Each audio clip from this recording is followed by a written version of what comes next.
بسم الله الرحمن الرحيم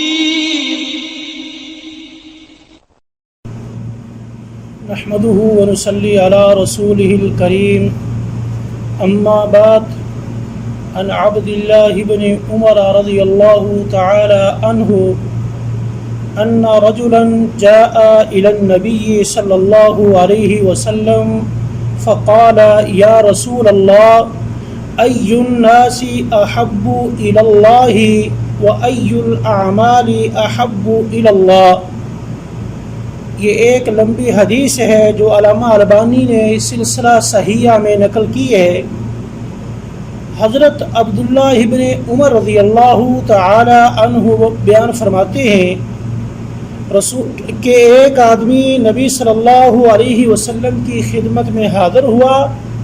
آ کے اس نے صرف 2 سوال ایسے کیے جو بڑے ہی عظیم اور بڑے ہی شاندار سوال ہیں۔ کہتا ہے اللہ کے رسول مجھے بتلاؤ لوگوں میں اللہ کے نزدیک سب سے زیادہ محبوب انسان کون سا ہے؟ اور دوسرا سوال کرتا ہے اللہ کے رسول اعمال میں سب سے زیادہ محبوب عمل اللہ کے نزدیک کون سا ہے؟ یہ 2 سوال کرتا ہے، اور یقیناً اگر کوئی آج کا ہمارا کوئی ہوتا تو وہ پتہ نہیں کیسے کیسے سوال کرتا۔ اس انسان کی سوچ دیکھیں کہ سوال بھی 2 کیے ہیں اور کیسے کیے ہیں۔ لوگوں میں سب سے زیادہ محبوب کون سا ہے اللہ کے نزدیک، اور اعمال جو ہم کرتے ہیں صبح سے لے کے رات تک، ان اعمال میں اللہ کے نزدیک کون سا عمل جو ہے وہ سب سے زیادہ محبوب ہے؟ آپ صلی اللہ علیہ وسلم نے ارشاد فرمایا احب الناس الی اللہ تعالی انفعهم للناس۔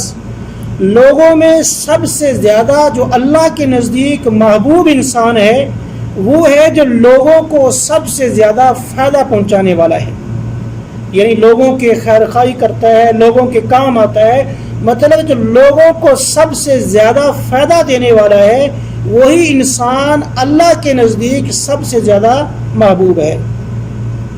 آپ نے فرمایا اعمال میں اللہ کے نزدیک سب سے زیادہ محبوب عمل کون سا ہے؟ تو آپ نے اس کا جواب یہ دیا، فرمایا کہ وہ عمل ہے اللہ کے نزدیک سب سے زیادہ محبوب، یعنی وہ خوشی ہے جو ایک انسان اپنے مسلمان بھائی کو دیتا ہے، یا اس انسان کی پریشانی کو تنگی کو دور کر دیتا ہے، یا پھر اس انسان کا جو قرض ہے وہ قرض ادا کر دیتا ہے، یا پھر اس انسان کی جو بھوک ہے اس کی تنگ دستی کو، اس کی بھوک کو ختم کر دیتا ہے، یا پھر یہ ہے کہ وہ انسان اپنے بھائی کے کسی کام کی غرض سے اس کے ساتھ جاتا ہے۔ تو آپ نے فرمایا یہ وہ عمل ہیں جو میرے نزدیک اس بات سے بہتر ہیں کہ ایک انسان اس مسجد یعنی مسجد نبوی میں 1 مہینہ اعتکاف کرے، اور وہ اس 1 مہینہ اعتکاف کرنے سے زیادہ کیا ہے؟ بہتر ہے۔ اور اسی طرح ہی آپ صلی اللہ علیہ وسلم نے ارشاد فرمایا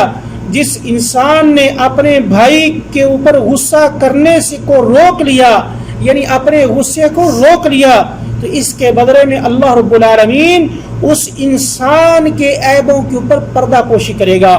اور جس انسان نے اپنے غصے کو پی لیا تو اللہ رب العالمین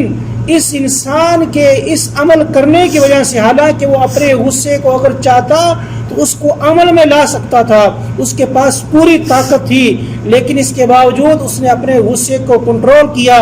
اور اس کو ظاہر نہیں کیا، تو اللہ رب العالمین قیامت کے روز اس انسان کی دلی مراد کو پورا کر دے گا، اس انسان کی ساری خواہشات کو پورا کر دے گا۔ اور اسی طرح آپ نے فرمایا